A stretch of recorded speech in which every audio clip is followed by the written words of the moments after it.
Two heavy hitters in streaming, Max versus Peacock. Which one really delivers? On the left, Max, loaded with HBO Prestige TV, blockbuster hits, and 100 years of Warner Brothers films. On the right, Peacock, your go-to for NBC favorites, live sports, and reality TV, all in one place. Let's skip the marketing talk and get into what truly matters. We'll score each category, and you'll see exactly who comes out on top. The winner might surprise you. All right, let's take a quick look at our mind map to see exactly what we're comparing.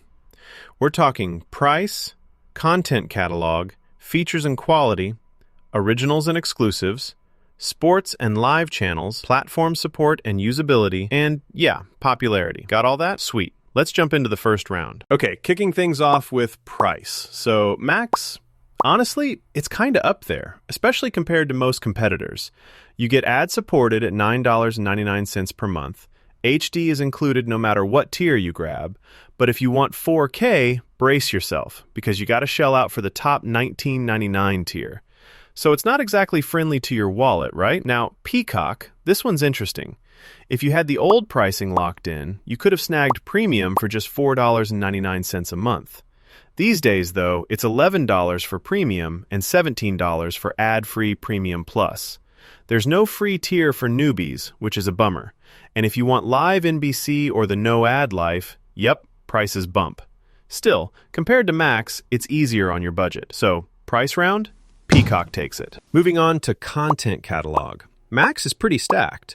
We're talking the heavy hitters like Game of Thrones, Succession, and The Sopranos. Major Warner Brothers movies, classic HBO films, you name it.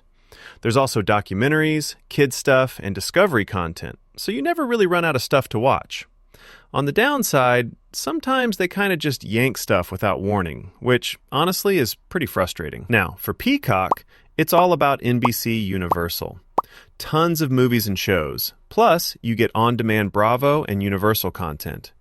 If you're into reality TV or big sports events, it's definitely got its charm.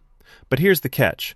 There aren't a ton of exclusives, and as of May 2025, Hallmark content disappeared from its lineup. So, when we're talking sheer variety and prestige, Max edges it out here. All right, next up, features and quality. Max lets you stream in 4K HDR if you're paying for their top tier. Plus, you get Dolby Atmos support, up to 100 offline downloads, and even up to 4 concurrent streams. That's some good stuff, but again, you got to pay extra for all the bells and whistles. Now, Peacock is catching up. Their 4K library is growing, and you can stream on up to 3 devices at once. Here's the rub. The 4K selection is still pretty small compared to Max, and you actually can't do offline downloads at all. Kind of feels like a step back, doesn't it? So, Max clearly comes out ahead in features. Oh, and here's something cool. Did you know Max's library actually covers over 100 years of Warner Brothers film history? That's a ton of classic content for any movie buff. I mean, that's pretty hard to beat. Let's talk originals and exclusives. Max is like the definition of prestige in this area. Emmy-winning originals, exclusive movie premieres, all that jazz. You won't find better original content, honestly. Now, they have removed some archive stuff, so if you were looking for a super old show, double check before you jump in. Peacock's got its own thing going. Exclusive home for Bravo and WWE live events, and some cool reality series like The Traitors.